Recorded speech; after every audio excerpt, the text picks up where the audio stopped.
Shares for beginners. Phil Muscatello and Finpods are authorised reps of Money Sherpa. The information in this podcast is general in nature and doesn't take into account your personal situation. Gold is only driven by governments buying it because it's bullets. Yeah. As we can see, although we've had a little quiet patch for a few weeks, the need for governments to buy bullets seems to be on a never increasing trajectory. And the currency of war is gold because inter-country transactions, when there's a war involved, suddenly they don't take paper anymore. They take submarines with crates of gold. G'day and welcome back to Shares for Beginners. I'm Phil Muscatello. Investing in science fiction. Is this the final frontier? And what's the precious metal that you can wear on your finger and is used in your car? Joining me today to explain the outer reaches of science fact is Clem Chambers. Hello, Clem. Hi, how's it going? Very well, thank you. Thanks very much for coming on. Yeah, it's great to be on. Clem is an author, journalist and founder, former CEO of ADVFN, Europe's leading stocks and markets website. Clem is a sought-after media commentator and a regular guest on major television networks including CNBC, Al Jazeera, BBC, BNN and Fox News, and a prolific writer. Where did this come from? I mean, you write everything from market analysis to fiction. Well, it's funny because people say, well, if you know this about stocks, you should be rich. And I live in Monaco. And the reason I write this stuff is not to make money out of being paid to write, although that does happen. It's because it forces you to crystallize your thinking about investment ideas.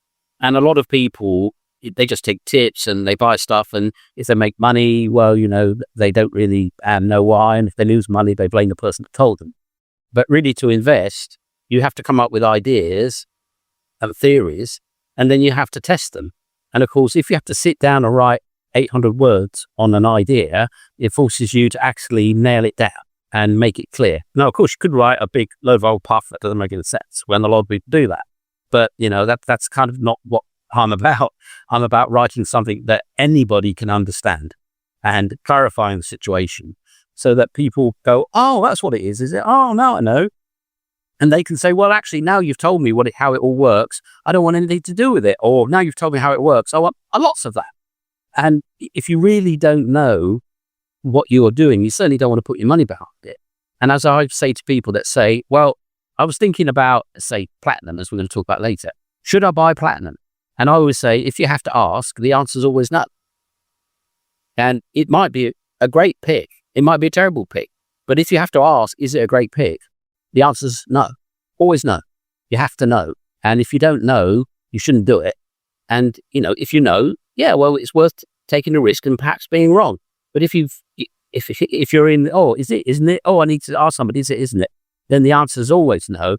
And for me, writing articles about investment ideas forces me to be clear and understand what's going on and have my head completely wrapped around the subject. And of course, when you go to the market, and that means your chances of success are much higher than if you just, then, oh, I like that. Oh, my gut tells me. And as I always say, when people say, well, my gut is telling me this, I say, well, I know what your gut's attached to. It's really interesting, though, the rise of AI at the moment.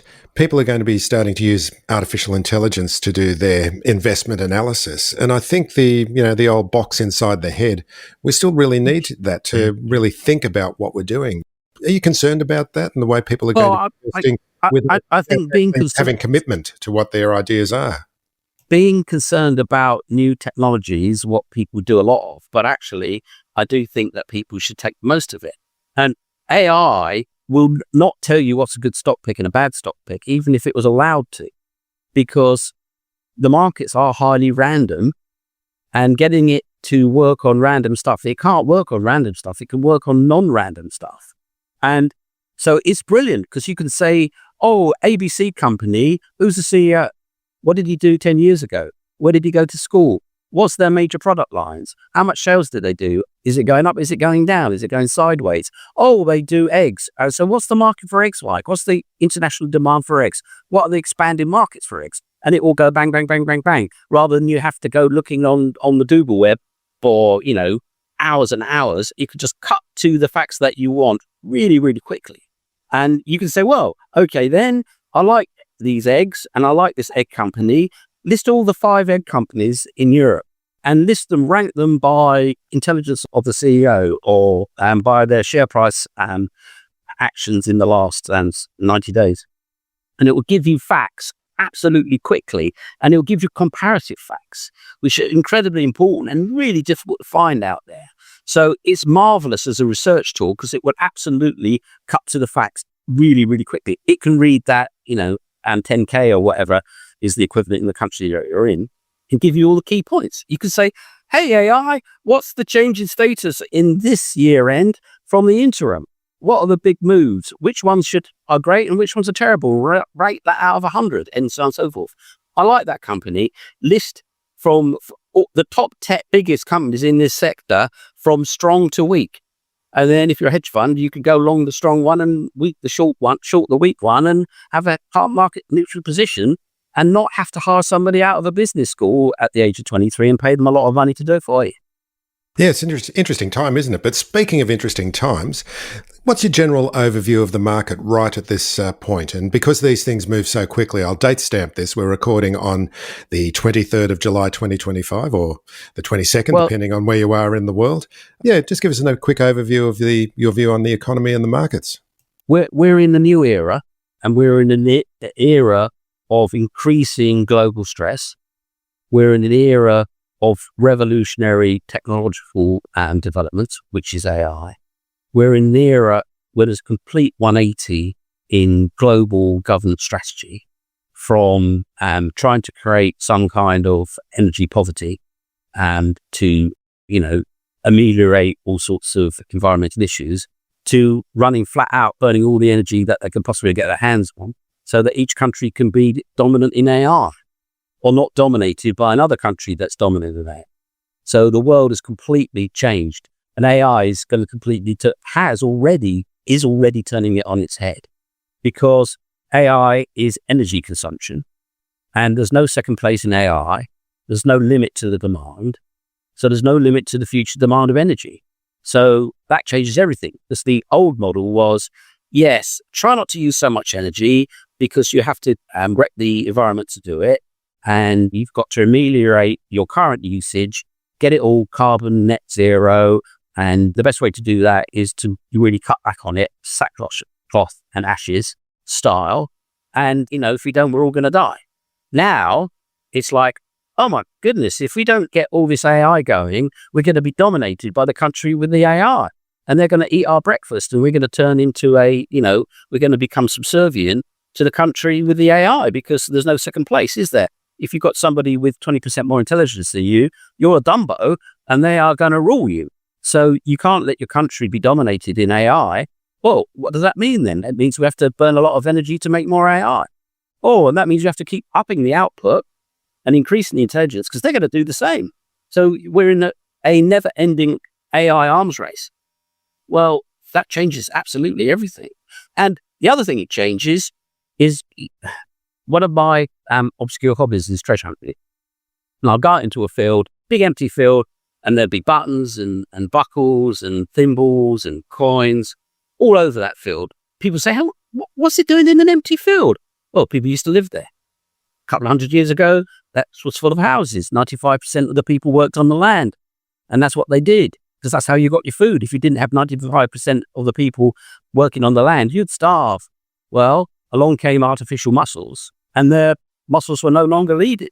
Well, they didn't. Well, the Luddites thought they'd all starve and everybody would be out in their ear and there'd be apocalypse. But no, they moved to the city. They got more highly economically involved jobs, and we went into the modern world, and all those houses got ploughed into the fields. And, I'm sure they wept as they trudged towards Paris and London. I'm sure, it was traumatic for them in that moment. But from that point in time, people's life expectancy went up from like 35 to now it's 80. And that's purely being because of artificial muscle. Well, now we've got artificial brains. What's that going to do? That's going to do the same again, isn't it? Now, the Luddites thought everybody was going to perish. And in a way they did. All those towns, all those lifestyles, all that way that they would be used to for hundreds and hundreds of years, that all perished. But because they had leverage, they went on to, they elevated. The whole of humanity was elevated. And AI, I believe, will do exactly that. And it's a benign thing, but it's also entirely changes the game. And that is, as somebody who's of a certain age, and I'm not expected to be around it in 25 years, I've got a generation to have a lot of fun, make a lot of money, and, play some very interesting markets. Clem, you mentioned energy during that answer. What forms of energy are you looking at to power this AI revolution? All possible energy is going to be used. That's why they're reopening coal mines in America. That's why they're building nuclear power plants now. Remember, nuclear power, 10 minutes ago, it was the scourge of the earth. It was Satan's own power source. It was the worst possible thing. It was, going to kill everybody, and you go near it and you're going to get sick and die and terrible things, right? And now, nuclear power, we need to put that on our Rice Krispies. It's like, it's wonderful stuff now, boys and girls. We're going to build lots of that. That's why they're doing that. They're not doing that because they suddenly like nuclear power. They've done that because the penny has dropped, that they need infinite amounts of energy now. And the only real infinite supply of energy is going to come from nuclear. But they won't stop them burning coal. It won't stop them, burning peat or burning oil, burning everything. They will boil the oceans. And that will come with big, big issues. And the best way to one of the ways to ameliorate that is going to be platinum palladium catalysts. Yeah, well, we'll get onto that. I mean, I was just reading just before this interview about XAI, Elon Musk's AI company, and they're just building the vast, vast data centers, aren't they? So it's not only that, but it's also the demand for chips as well, isn't it? Yeah, copper, cooling, sheds, water, you name it. It's all about energy. AI is pure energy. Those machines that do the work, that actually do the training, it's not the actual running of AI that's the big cog. It's the actual training the data.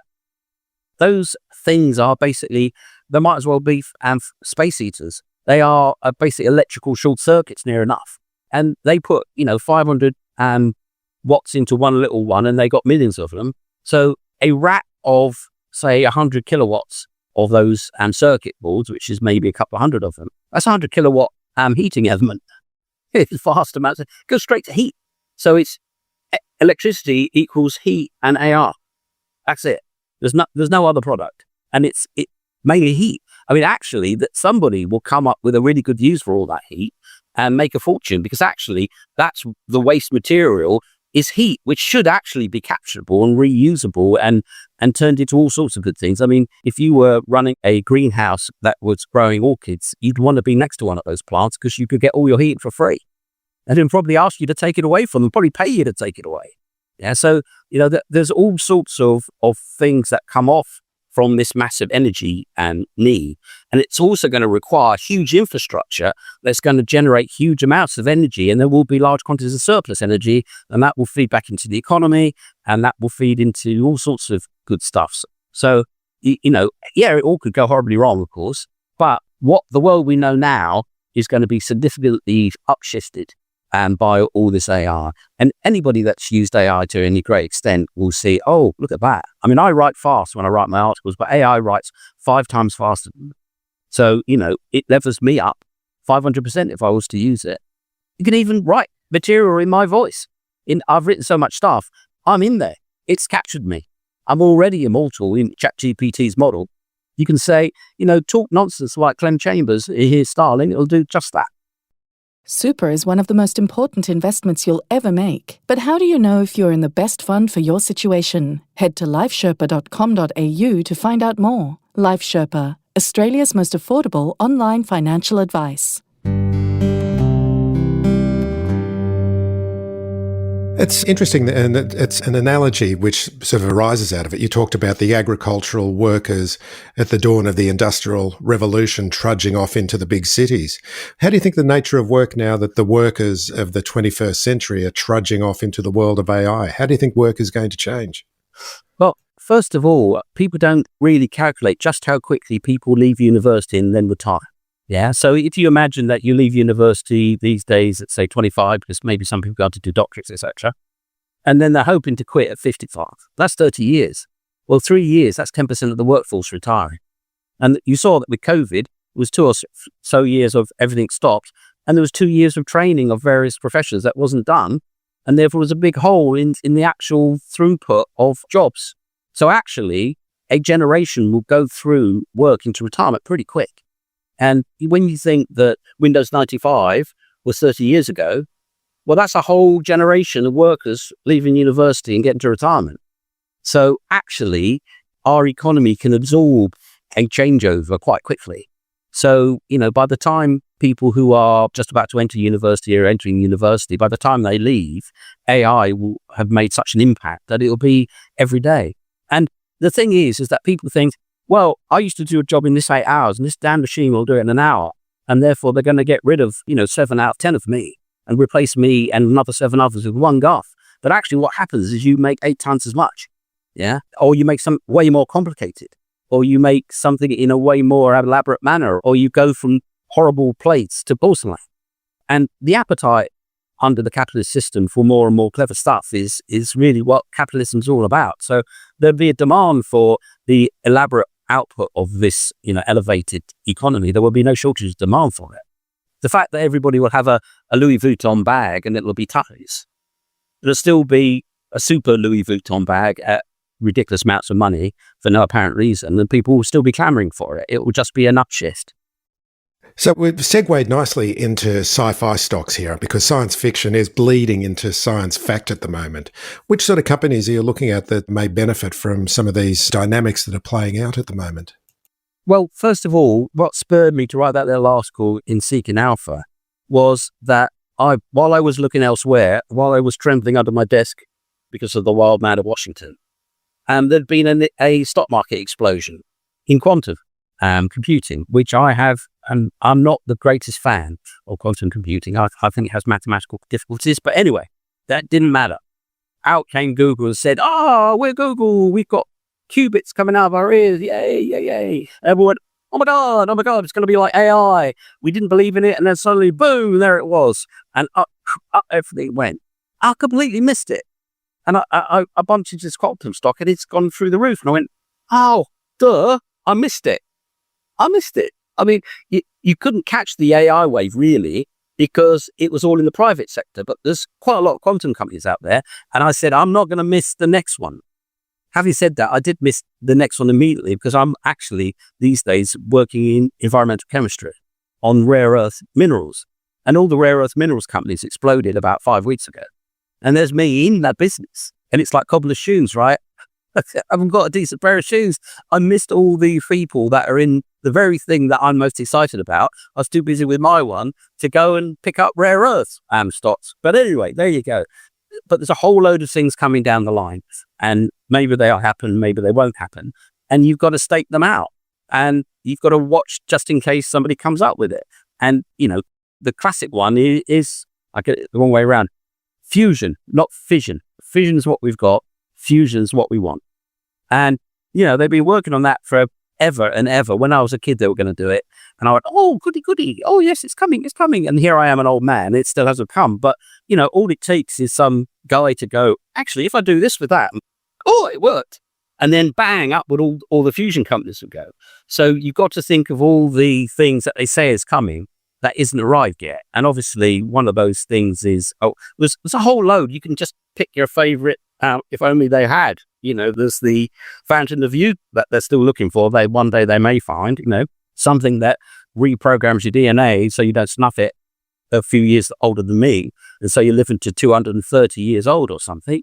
And then, of course, there is the nuclear fusion and there's a whole host of other ones. And you just have to keep your eye on them just in case and when somebody says, oh, Google has just invented, this marvelous technology, time machine, then rather than go, oh, that's quaint, you should immediately go around all the stocks that are in that field and saying how they're going to, crack the code and just buy them because they'll blow up because of that somebody who has got, like Google or Amazon has come on and actually said that that's the thing. Now, of course, I've completely forgotten what I listed out as the coming technologies because, I've got the idea in my head. Just watch out for the next crazy bit of technology that hasn't quite made it out. Well, electric cars, how long were they coming for? Yeah, I mean, over 100 years, Clem. 100. Well, I got run over by an electric car when I was a child. It was a milk float. It ran me over. And then nobody made them anymore. And I think some of the earliest cars were electric. And it took, somebody taking a 100-year-old scientist's name and sticking it on the bonnet to actually turn that into a thing. So you have to keep your eyes peeled on that, because those things can go large. I mean, look at SpaceX. I mean, that he's done a brilliant job turning a clear and obvious thing that nobody else seemed to be able to do into something that is doable. So if there are a group of companies, I mean, nanotechnology, I don't think I wrote about nanotechnology, but nanotechnology has always been coming. And you've got to watch out for when somebody like, I don't know, Pfizer comes out and says, we've got a cure for, deafness, that's nanotechnology. And then the moment you see that, go out and put 5% of your portfolio into nanotech companies and watch them go through the roof in the next 3 months and then bail out. I mean, don't hold them for long. It's only that everybody's going, you'll be the first in, and hopefully you'll be the second out. And that is the way to trade those things. And it was, such a pain to have missed the obvious with the quantum stuff. And there's quite a lot of them out there, and that are pending, science pending. I wouldn't say science fiction, I'd say science pending. Yeah, and you referred in that answer to rare earths. And of course, rare earths aren't actually all that rare. And like you say, it can be like lithium. Lithium was a craze a few years ago, and then the price of lithium has been languishing for a long time. And you see, with rare earth, there's quite a lot that's happened there. People say it's not rare and it's not earth. Well, it is kind of rarish. It's not as rare as precious metals, but it is kind of rarish. But people can't process it. They can process it in China the way that they process it in China, because it's very difficult to process it anywhere but China the way that is processed, because it's such a dodgy process. It uses so many really vicious chemicals. And, I mix with chemists, and when they do it the Chinese way, they wear hazmat suits. They use chemicals that will melt your face off at a distance. So, environmentally, very expensive if you're in the West. Not so expensive if you're in certain places in the world where they don't care so much. But anyway, the stuff that we're working with doesn't use Chinese chemicals, doesn't use Chinese equipment. It's patented, very basic chemistry. It's an alkali process, and it's an alkali play, not an acid play, blah, blah, blah, blah, blah. So it is emerging, because there are ways of doing it that will be done that will take rare earths out of the stranglehold of China. And, they've managed to get themselves all sorts of strategic strangleholds. And that's another big change, because up to very recently, they've been encouraged, and done a very good job in cornering many, many markets. If you go back, say, 1890, Britain was the workshop of the world. And that's why it was a dominant superpower. It was the workshop of the world. And then America became the workshop of the world, and that became the dominant superpower. Well, right now, China's the workshop of the world, and you can finish the sentence, right? And so that is a reality. And unfortunately, they're using that, like governments have a very bad habit of doing. They're abusing their position of strength. They're using it as leverage, which is actually a great shame for them that they've done that. They could have just played nice and smiled and just own the world and gone around and be smiley and nice and kind and not cause any trouble, and nobody would have noticed, and they would have gone another 20 years down the line, and they would have surpassed America, and nothing would have happened apart from they become the richest country, most powerful country, the most successful country in the world. What people don't realize is China has twice as much money denominated in their currency, yuan. There's twice as much dollars of yuan in the world than there are dollars. So already China has twice as much money as America. And that's not American dollars, it's their own currency that other people would want. So they've built up twice as much cash money than America has. They've got 4 times as many people, so the average Chinese has half of as many cash dollars on average as the average American. But nonetheless, if you piled up all that money in a pile, they got twice as much of it that America has. So the dominance has already occurred. The cat is already out the bag, the horse is bolted, and they haven't locked the door. And it may be too late, and maybe it should be late, maybe it's fine. But the fact of the matter is, they are the workshop of the world. And the West is going to try to reverse that. It's going to try to build up its industrial base build up it's the base of the pyramid of its economy, rather than say, we don't need the base, we don't need the metals, we don't need the heavy industry, we don't need the light industry. In fact, some of the services we don't even need. We just need the top of the value add. That's all we need. And of course, what they've realized is if you don't control the base of the pyramid and you lose it, everything stops. So, but that's a complete, utter change in the world. And obviously, in places like Australia, which are so powerful in raw materials, that's great news because it puts them in fashion. The periodic table is back in fashion now, and it's going to stay that way for a very, very long time. Yep, we're always good at digging out those minerals, aren't we? But you've got a big lump of land there, mate. That we do, and we got that lovely red earth as well. There's grass on it to hide what you've got underneath it. It's interesting with China as well, the dominance in the EV space, which has happened so fast, but they've got this strategic thinking behind it that they want to reduce oil consumption and they want to do it by using EVs and drilling. And they're drilling for oil like the deepest wells in the world, 7 miles under the earth to get the oil out, just to get away from being dominated by anyone else by the price of oil as well.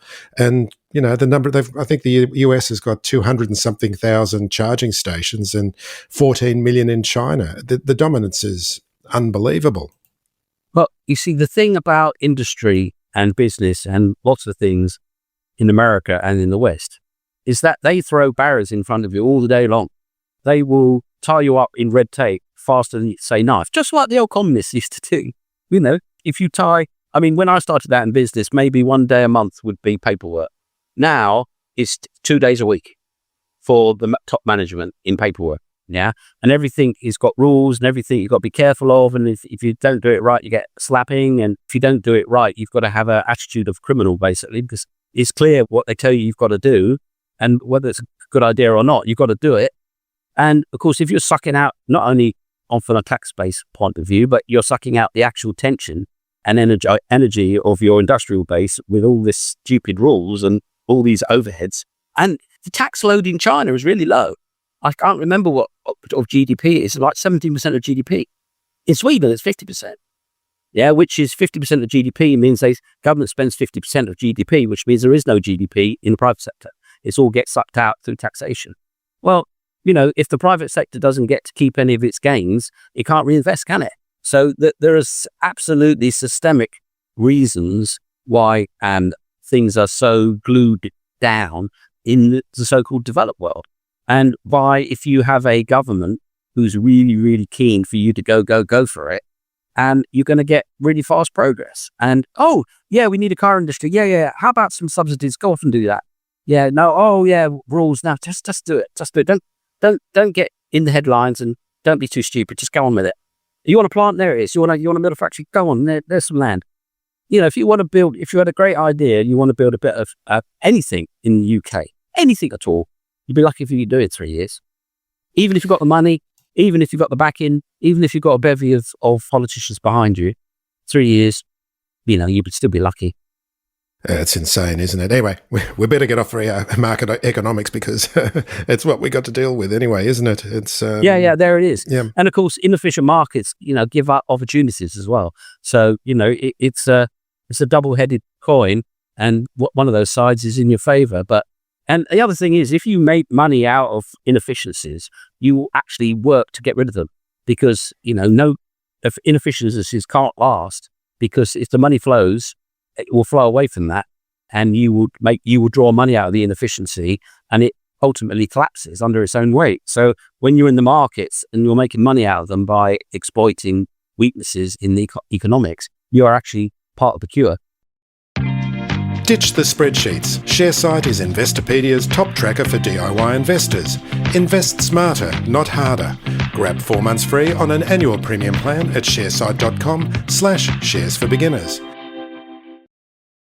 So let's have a look at the precious metals. And there's 4 main precious metals: gold, silver, platinum, palladium. But it's the last 2 that you're particularly interested in at the moment, aren't you? Yeah, okay. There's just so many pointers that say they're good. First of all, you look at gold and you say it's $3,200 an ounce. Well, a few years ago, platinum was 1-to-1 for quite a long period. And before that, it was 2-to-1. Well, okay, let's just go back to parity then. Thank you very much. Ka-ching! There you are. You've just made a 250% profit. Now, you look at them and you go, well, why are they so cheap? Well, they're so cheap because the internal combustion engine's going away, and all these cat converters got a little bit of platinum. And by the time they've all been crushed and put in canisters and sent back to China for reprocessing, there's going to be a big mountain of platinum and palladium, and nobody's going to want it. Okay, well, the internal combustion engine is no longer going away. Yeah, for the previous mentioned AI thing, but people would explain it differently or just say, oh, no, we're going to do it, but it's going to take a little longer. But no, actually, they're going to want all the petrol, they're going to want all the hydro, they're going to want all the nuclear, they're going to want all the tidal, they're going to want all the coal, and they want all the lignite, and want all the solar, want it all. They're going to want it all, they're going to keep it all, they're going to dig it all up, and they're all going to be burning it like crazy. Now, that also means, what is the cure for that pollution? Well, it's platinum and palladium. That it is an important catalyst. Just to clarify, it's to do with catalytic converters in engines for but not just that. Not just that. It's a general catalyst. They're also very important in things like fuel cells. So they're a general wonder metal for environmental issues. Now, there's going to be needed lots and lots of environmental and remediation, because they're just going to need to deal with all sorts of environmental impacts of this mad AI race. And that AI race is not going to go back in the bottle. If someone says, oh, we need to legislate, no, we can't have it. No, the other guys will get it, and you'll be, sitting under a coconut tree praying for the people to come to give you aid. You have no choice if you're going to be, on the first tier, and you're not going to be horribly exploited by people smarter than you. So, I'm not for it. In fact, I see my role as ameliorating that. And the sort of chemistry my chemists are doing is exactly that. It's ways of lowering the environmental load on all what's coming. There's no good, sitting there moaning about it. It is absolutely inescapable and inevitable. And if half the world said, no, we're not going to do it, the other half will. And, and then they'll carry on doing it, won't they? So anyway, it's inevitable. What is needed is environmental remediation, and platinum and palladium are two of the core elements in that push. Now, if that isn't enough, and it is for me, and this is just such an amazing number, they only dig up 200 tons of platinum, 200 tons of palladium every year. 200 tons. Yeah, gold, 3,200 tons, silver, 25,000 tons, which is another interesting one, because gold's $3,200 an ounce, and silver is only produced at whatever 3 into 25 is an eighth. It should be an eighth of $3,200, shouldn't it? So it should be like $450 an ounce, shouldn't it? I mean, it's but very hang on. Isn't silver known as the widowmaker? Investing in silver, that's always promised so much. That's the character. Once upon a time, silver was 5 to 1 to gold, and it went 10 to 1, and then it went 20 to 1, and then it went 40 to 1, and then it went 100 to 1, like it is now, give or take. Well, it's not 100 to 1 anymore, but yes. And silver is retail gold. Gold is government money for war. Silver is, money for problems, for savings, for the retail entities. So, gold is for war. Silver is what the retail goes for when gold goes for a run. But platinum, palladium, gold is probably going to go to 5,000 anymore, which is horrible news, because it's all about global tension. Gold is only driven by governments buying it because it's bullets. Yeah. As we can see, although we've had a little quiet patch for a few weeks, the need for governments to buy bullets seems to be on an ever increasing trajectory. And the currency of war is gold, because inter-country transactions, when there's a war involved, suddenly they don't take paper anymore. They take submarines with crates of gold. So, that is the fundamental reason why China's buying so much gold. Yeah, and why all the other countries are bringing it in. Even Poland's loading up on it. Well, not even. I mean, why wouldn't they? They're sat on the edge of a war, aren't they? So, if you can relate to that or believe that model, you can see that gold is going to continue to go up until all of a sudden somebody says, oh, come on, guys, let's just be friends. But I don't see that being soon, do you? So we're going to have at least another 2.5 years of increasing tension. Well, that's 2.5 years for gold to go from 3,400 to who knows where, and silver will go with it. And platinum, palladium will go with it, because of their fact that they are also analogs, precious metals, And platinum is actually quite good as an analog to gold, because the reason gold is like it is because it's sheer weight and rarity. I tell this story, and strange enough, people don't really get it. But when the Americans had to run away from the Philippines because the Japanese were coming, they loaded the gold onto a ship or a submarine. I can't remember which, but one or the other. And they took the silver and they threw it in the bay. They threw away the silver. They just chucked it in the middle of the bay because it wasn't heavy. It wasn't dense enough for them to carry it off. They just chucked it away in the bay. And that's the difference. That's why gold is what it is, because you can load a huge amount of value to a very small space. And platinum and palladium also have that because they're very heavy metals. But, ultimately, platinum, I don't want to get packed in platinum. No. Just send the gold bars, please.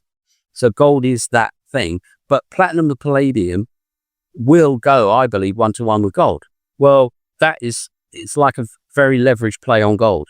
So, platinum even goes to $2,000.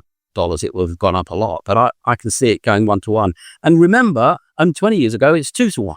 So it should be $6,000 an ounce. Should be, it could be, would be, might be, but it's 200 tons. That's it's like none. 200 tons.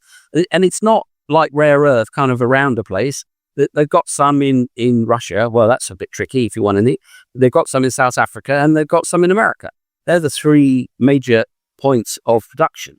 Now, silver, you dig up jam donuts, it's got silver in it. Everything's got silver in it. Silver is a byproduct for pretty much huge amounts of mining. In fact, it used to be a byproduct of lead mining back in the day. And silver is not that uncommon, even though they only mine 25,000 tons of it, as opposed to 3,000 tons of gold. So it has legs. They've all got legs. Gold's got legs, silver's got legs, platinum, palladium have got legs. And I'm not a precious metal freak. In fact, I'm not a fan of it at all.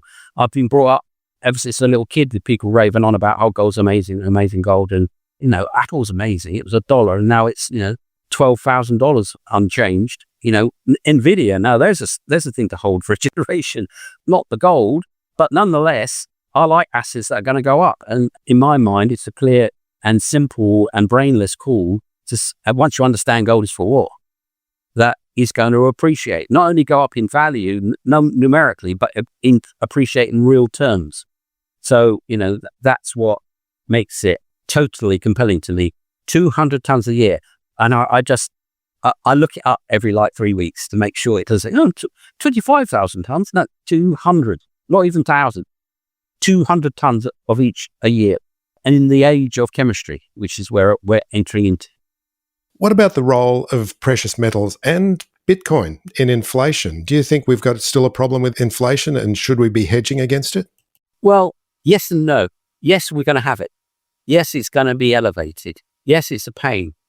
And yes, it's a problem for people. Inflation is a secondary disease, and it's a disease caused by government overspending. And by the fact that government always grows and grows and grows and grows and grows and can't stop growing and spending. This is something that occurred to me some time ago. Government's done to say, we've sat down for a couple of months and we've worked out what we need to spend. And this is how much money we need for tax. And when we got the money, we're not going to get any more. Or if we get more than that, we're going to send it back to you. So this is what we're going to spend. No, they say, how much money can we part the people with? And then we'll borrow more. So they take all the money they possibly can and they spend it all and then they spend more. So that is the methodology that drives the ever-increasing likelihood of future difficulties with the national and government debts. And the only way you get around that, and there's other good reasons to do it, is to have a little bit of inflation. Yeah, what happens with inflation is it makes the economically active more active. Yeah, yes, and it punishes the economically inactive. But in a way, if you're a government, you want to subsidize what you want because you get more of it, and you want to punish what you don't want because you'll get less of it. So you punish the economic inactive, i.e. the savers and the people who are living off of savings, and you reward the people that are running around taking risks. So that policy decision for them. Secondly, it enables you to erode your debt. It's a slow motion default that nobody notices. So they like that too. And most of us would probably prefer to suffer, an amount of inflation for a good economy and the fact that the whole country won't collapse in a mountain of debt sometime in the future. So it's not such a terrible thing, but it's also quite difficult to control it that finely. But when you've built up a big hole in the ground, like you have with COVID, because that created massive systemic and debt, the only way you're going to get rid of it is by having like 5%, not 3%. Oh, funny enough, here it is 5. Yeah. And, funny enough, if you go, the wheels are going to come off now, just print a load of money, paper over it, don't care whether there's inflation, just make sure the whole economy doesn't collapse. I don't think anybody's going to say that wasn't a good thing. And that's why they always do it at the end of a war. There's always really high inflation at the end of a war. And of course, they will come and say, it's not us, we didn't do it. No, it's them, it's that. Oh, it's not us. No. Of course it's them. Of course it's them. It's only governments can create inflation and only governments can stop it. It's about how much money they create and where they inject it. And if they inject it in a very inflationary way, for every dollar, you'll get very inflation. And if you inject it in a different way, you won't get so much inflation. But nonetheless, it's how much money that you are injecting into the system that causes inflation, more money than the supply of goods. Right? So inflation is here, and it's not by accident, and we're going to have it at a high-ish rate for quite a long time. Now, gold, any physical assets are a good thing to have. And if you are supersonically smart and clever, you borrow up to your ears and hope you don't go bust. And that's what a way large amounts of people got rich is they go, well, we're going to fight inflation. I'll borrow the money. And not only is the national debt going to get eroded away, so's mine. Right? And who hasn't done that? Who hasn't got a house that's going up in value and against what they actually borrowed the money against? And then, I've had a house for 15 years. The mortgage is kind of trivial. As long as you haven't used it as an ATM, your house, all of a sudden that mortgage you got 20 years ago is trivial because the inflation has paid off your debt for you. So there's two sides to this. And inflation, if you go into a deflation, then everybody goes, oh, well, I've got enough money and it's only getting worth more. And, I can't be bothered. And it's going to be cheaper tomorrow. And so deflation tends to have that slowing down of economic activity. And that's why another reason not to have it. But how do you protect yourself from having your assets eroded? Well, economic activity, which people say, I don't want to go to work. No, I want to stop. Please don't make me be economically active. And I get it. Being economically active is stressful and a lot of effort.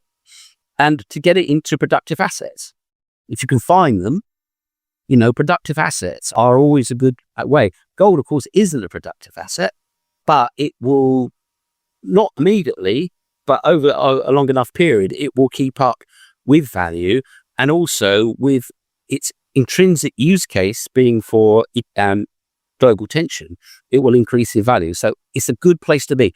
Equities is also a good place to be if you watch your show and skill up on it and realize it's a farm, not a casino. Yeah. And if you are diligent, hardworking, and you study the markets properly, like Warren Buffett, if you only ever read Warren Buffett and to stuck to his way, you will not come adrift. But of course, people often don't have the discipline. It's way too boring. But anyway, that is another way. In fact, in my belief, the only way that a normal person without a gift can actually become wealthy is through diligent investing in stocks. And, there's always good deals. And there's always another bus coming along in terms of what you can put your money into. If I missed quantum yesterday, I'll get nuclear fusion in 2 years or whatever. There's always another bus coming. It's just fine to buy in too high and sell not near enough the top. It's absolutely fine if you do it boringly. It's the way to go. So the best way to protect yourself from inflation and the easiest way to be economically active is to be a very, very, very, very boring investor. Okay, and now just to finish off, as I was researching and seeing your FAQs on your website, and we're men of a certain age who can talk openly about these things, Jeff Wayne's War of the World as your desert island disc. Only disc one. No one would have believed in the last years of the 19th century that human affairs have been watched from the times worlds of space. I know, but is this edging dangerously towards prog rock? Is it rock opera or prog rock? And another bloated era that was characterized by great inflation as well, in music as well as monetarily. When I was a child, I produced the first computer game version of War of the Worlds. I worked with Jeff at his mansion in Hertfordshire. I was 21, and I produced the computer game of War of the Worlds. There you go. In another life, I was one of the OGs of computer game industry when companies like Melbourne House were around, and that's why, yes, War of the Worlds is forever indelibly etched in my mind. A golden age of prog rock. Clem Chambers? It's that fabulous piece. And unfortunately, the game wasn't quite so fabulous, but I did try. Fantastic. Clem Chambers, thank you very much for joining me today. It's been a real pleasure chatting with you. Great to be on. Thanks for listening to Shares for Beginners. You can find more at sharesforbeginners.com. If you enjoy listening, please take a moment to rate or review in your podcast player, or tell a friend who might want to learn more about investing for their future.